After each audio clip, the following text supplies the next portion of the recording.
dal leen ak jàmm ci AGT News chaîne bi leen di jox xibaar yi wér te wóor abonné leen ngir dara bañ leen a raw.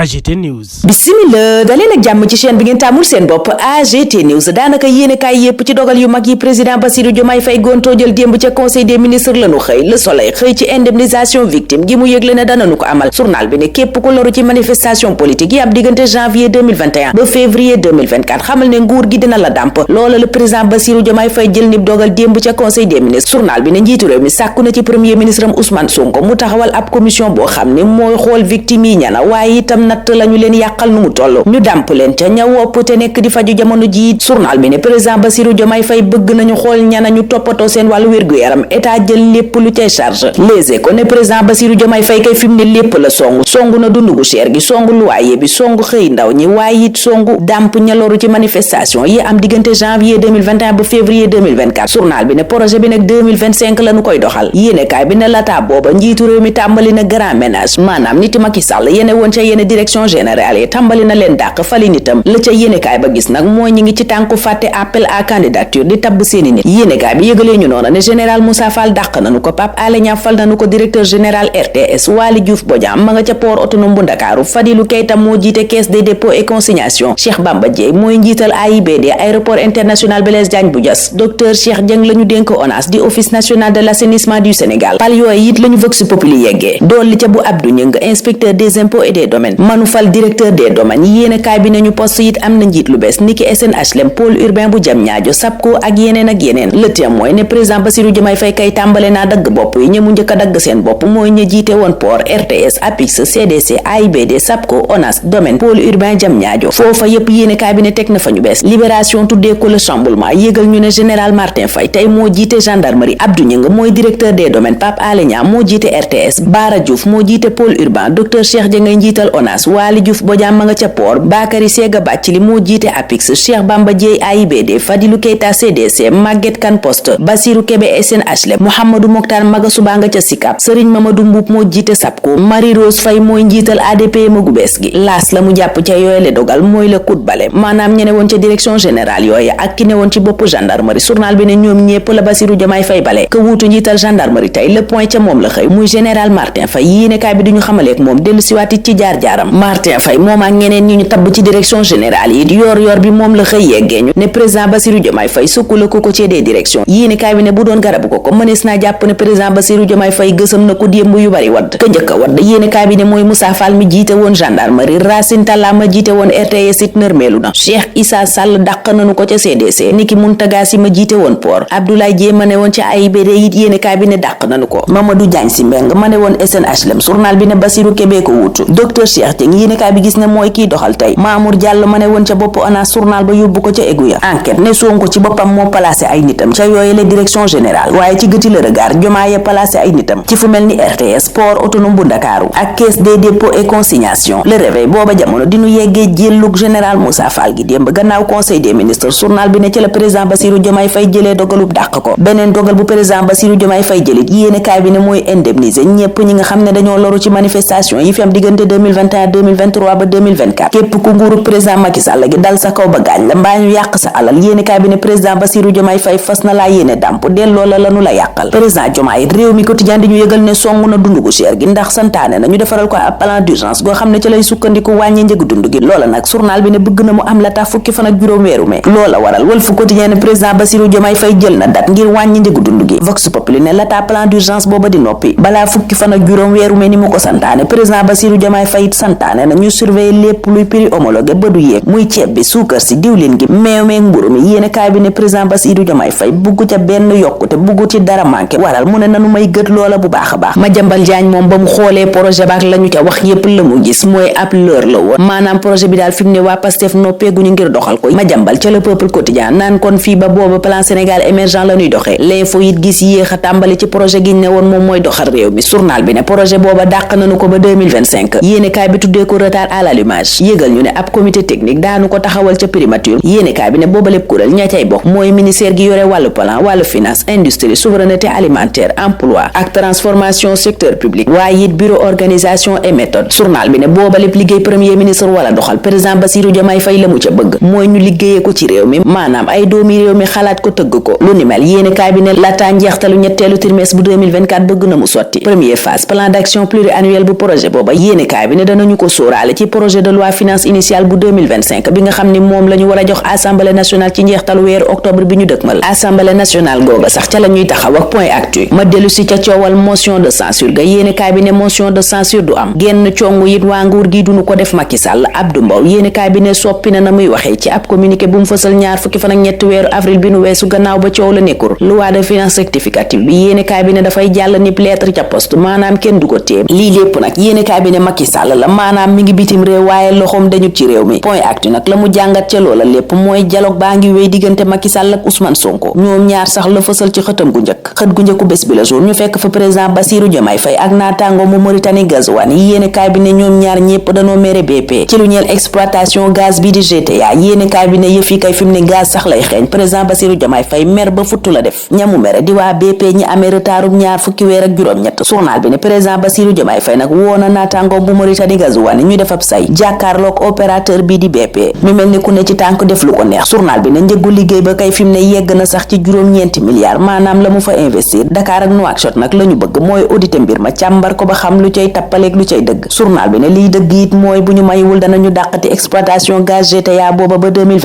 2025 googa le quotidien bu ma jambal jaan di ñu yëgal ne projet bi ci la ñu koy tàmbalee doxal projet booba nag journal bi gis ne mi ngi cib chantier politique publique yi yéenekaay bi ne booba jubluwaay bañ nar a jël danañu ko tënk ci document boo xam ne am nañu juróomi weer ngir liggéey ko ñoom ñi jiite ministère yi ca war a bokk ci kilifteefu premier ministre Ousmane Sonko journal bi ne waa réew mee koy liggéey maanaam expertise locale comité technique booba juróom benn ministère la journal ba ne ñoo cay ne képp ku ne ci mbirum importation nag direct news ne na nga xam ne déclaration préalable d'importation di DPI lu mënatul ñàkk la ko dalee 500 000 francs CFA journal bi ne defar DPI googa luy obligatoire lay doon li ko dalee benn fan weeru mee gi ñu dëgmal journal bi ne bépp importation boo xam ne njëg la yépp yegg na 500 000 francs CFA mbaalu ko ëpp wareef la ca kay def importation ba mu déclaré ko directeur général bu douane Mbaye Ndiaye journal bi ni moo ko xamle source a waxtu woowa dinu xamal condition yi président Bassirou Diomaye Faye tegal patronat bi ngir marché public yi ñu mën caa jot yéenekaay bi ne préférence nationale la wax waaye nag am na lum leen tegal nib condition yéenekaay bi ne condition yooyu bokk na ca liggéey nga di ko livrer ca délai ya maanaam buñ la liggéeyloowee àpp woon la àppal wu jotee liggéey ba na nuppi nanu fexe itam liggéey ba am qualité waaye itam ñoom patronat bi ñu jàppale askan wu Sénégal mi président Bassirou Diomaye Faye ne dañoo sonn ba yegg ci lool ndax njëgu dundu gu cher gi ak yokkute yi am ci fànn gu ne président Bassirou Diomaye Faye ne bëggatut ab secteur privé boo xam ne ku ne ci sa bopp nga yem waaye nanu investir ci wàllu